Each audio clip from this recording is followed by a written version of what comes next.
So these companies are bringing on 40 clients a month and then they're losing 20. And in their mind, they're like, oh, we're growing. And I'm like, the dental industry is very small. Like, reputation is everything. If you're not doing things for the right reasons now, you're going to have a bad time in the long run. It's just a matter of time. You got to put your money where your mouth is. If you want people to succeed, you got to do that. And when we first started, the best way I knew of how to explain that, just to say that I wasn't full of crap, was just to say, I didn't build this for you, respectfully. Dentist, I didn't build this for you. I built it for me. So, like, I need this. And then it became more about legacy, and it's more about like just getting the word out and having impact. And so those are the things that really drive us now. And also just the fact that I'm a product nerd, and I mean, I can't tell you how excited I am to just be putting more advanced AI into what we're doing. Like, the platform that we built is perfect for that, because anytime a new AI comes out, like for example, let's say that there's AI that comes out that can handle a new patient call 5 times better than a front desk person can. That's years out. We're not there yet. It's a lot closer than people think. How much human element still needs to be involved? I don't think we give the robots everything. I think that it's always a balance. But again, how do you measure this stuff? So that's what I get pumped about now, because I think we're in a perfect position to be able to do that. And anytime I see a new crazy thing that comes out, I'm just constantly thinking like, yep, we can put that in our system. Here's where this will go. Here's where this will go. And the price for the client doesn't change.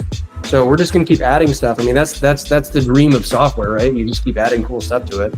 And what is your, because this is something that I've been dealing with my entire time in marketing, which is the front desk or the call center. Yep. What's your take on call centers, first of all?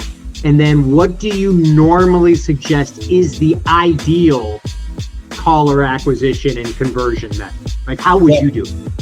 It's a great question. So I think it all comes down to quantitative versus qualitative data. That's what it comes down to me. So what I mean by that is, if you just have a call center just because they're taking all the calls and you're not really paying attention to what they're doing and you're not listening to those calls, I wouldn't even consider doing it. I have a much stronger bias in general, by the way, of finding amazing people, paying them more than market rate, and having those people be my front desk. One of my favorite things to do, and I didn't come up with this, my friend did, at least that I know of, is we'd go to Olive Garden, we'd go to Chili's, and we would go there and we would ask for, who's your top waiter or waitress? Who's your best waitress? Just for fun. And the manager's like, okay, great. Little did they know that we're sniping these people. No, we are. And we're trying to get them to come work for us because they already live in the community. They're in food service. Talk about COVID. I mean, a lot of them got screwed essentially. And so we're helping people.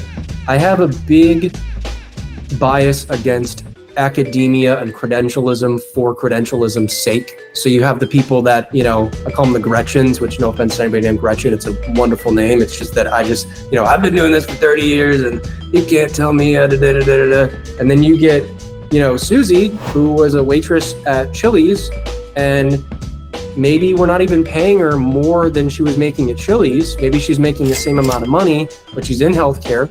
There's room to grow. She can become an office manager. What would you rather do? Become an office manager at a thriving medical practice or dental practice, or operate at Chili's? So there's nothing wrong with food service, right? I was a waiter for many years. That's how you roll up your sleeves and you know how to talk to people. Right? I waited tables in Los Angeles for 20 years, and I always say that if you want a great employee, regardless of their background, hire a waiter, because their ability to handle stress, to read people, and to know what to say to people.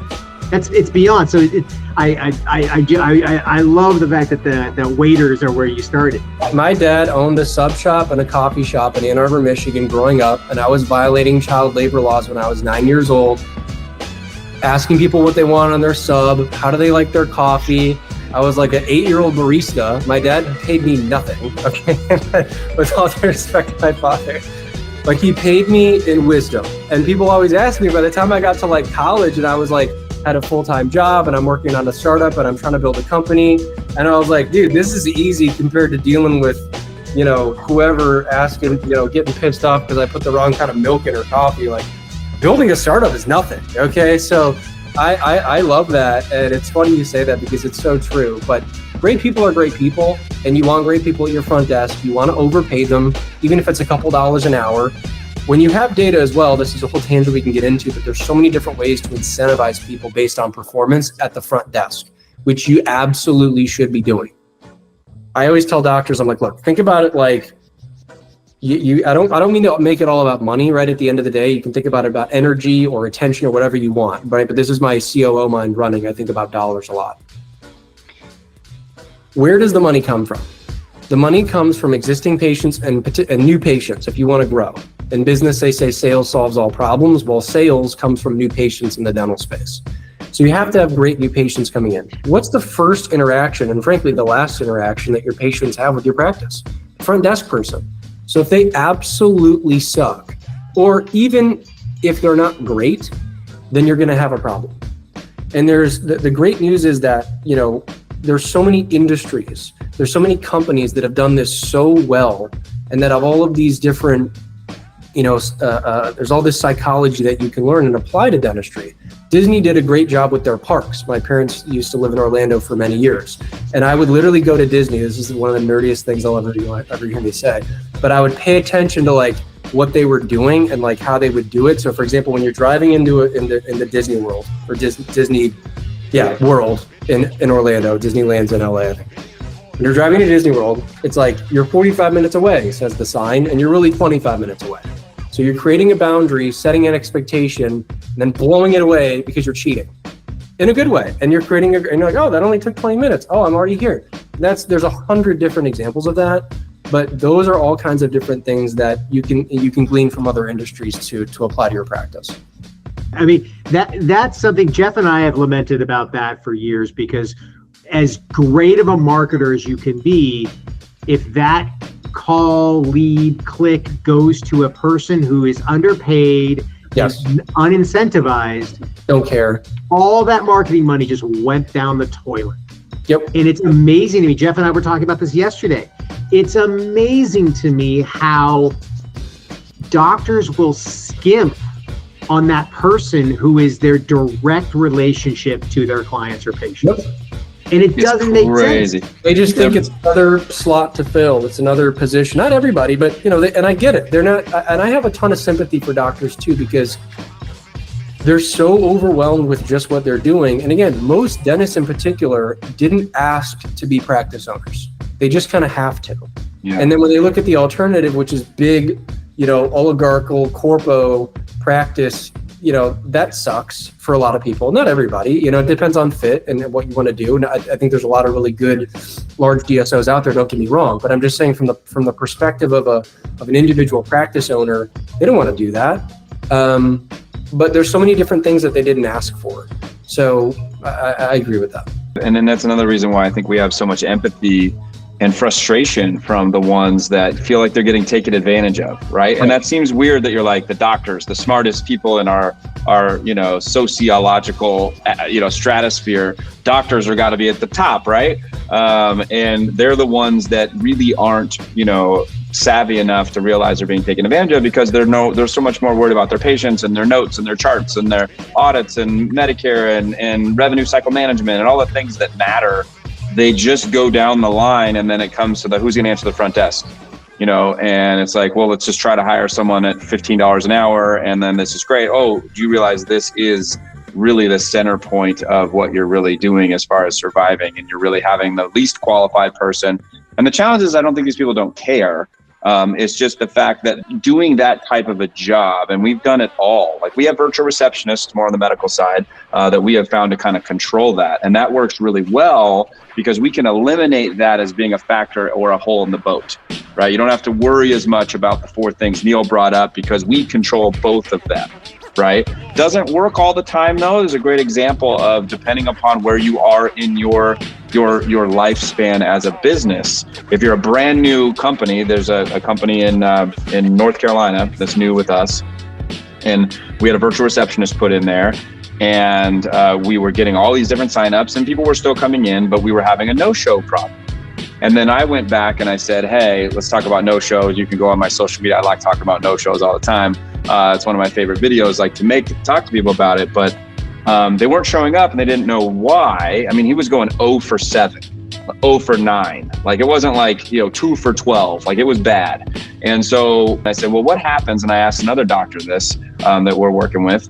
And I said, well, if somebody actually calls and talks to you, what is your show up rate? And they go, like 100%. And I go, why? Right? And they say, well, because obviously I'm the authority, I'm the doctor. I go, how much time did you spend talking to them? How much time did you invest in them at the front desk, right? And how much of you did you give to them? So it's hard to cancel the appointment. Like, you talk to that person, and we did a study, and we looked back, and Bob, I think you were with us on this one too, where we were looking at all the data, and we were saying, okay, the average amount of call time that equates to a show up was somewhere around 12 to 14 minutes. 12 to 14 minutes on the phone. Most front desks are coached to stay on the phone and move past that in 2 to 3 minutes, tops maybe, right?